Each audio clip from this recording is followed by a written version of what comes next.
সাথী এদিকে এসো, কি হয়েছে?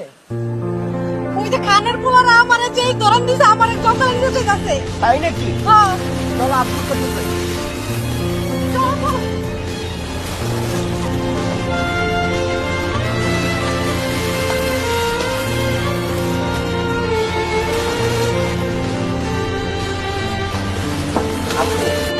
খালি ছেলে আছে না? এই তুমি বলো কি হয়েছে? আঙ্কেল আমি রাস্তা দিয়ে আসতে টাইমে আমার ছেলে আমাকে দৌড়াদৌড়ি করতেছে, দুইটা ছেলে।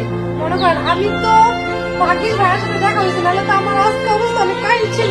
আমার এলাকার মানুষ শান্তিতে বসবাস করতে পারতেছে না খাট ও খানের ছেলের কারণে।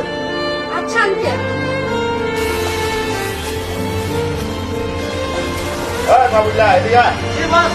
আজকে খানের বাড়িতে যাবো, খানের গ্যাসের ইচ্ছা মতন ধোলাই দিব। আমার লগে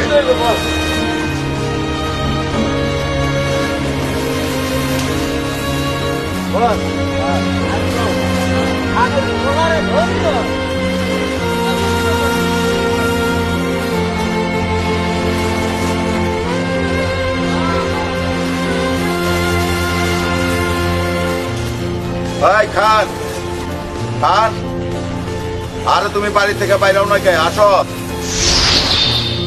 কে কে আসলো আমার বাড়িতে? হ্যাঁ, ও চৌধুরী সাহেব। না চৌধুরী সাহেব কি মনে করে এই গরিবের বাড়ি? হ্যাঁ, ভালো আছেন আপনি? এমন না, চেয়ারগুলো নিয়ে আসতো। তার শরীর স্বাস্থ্য ভালো তো? হ্যাঁ ভালো। হ্যাঁ আচ্ছা দে চেয়ার দে।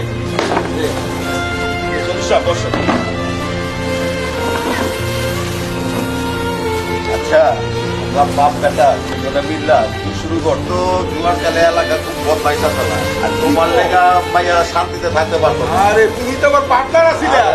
হ্যাঁ তুমি আগে লুচ্চামি করছো, পরে আবার আমার আরো কোনো তোমার পোলাটাও তোমার মতো লুচাই বদমাইশি বুঝছো? বলো আমার ঠিকই আছে। হ্যাঁ, তোমার পোলা ওই পাশা গ্রামের মাইয়া লয়া প্রচুর বাতুর করে। আমার চোখে কিন্তু ধরা খাইছে। হ্যাঁ আমি অঙ্গ সাবধান করে দিচ্ছি বুঝছো? হ্যাঁ তুমি সাবধান করার কেটা? হ্যাঁ, ওই যে আমার দাম তো বলে দিদি দেখছি। হ্যাঁ হ্যাঁ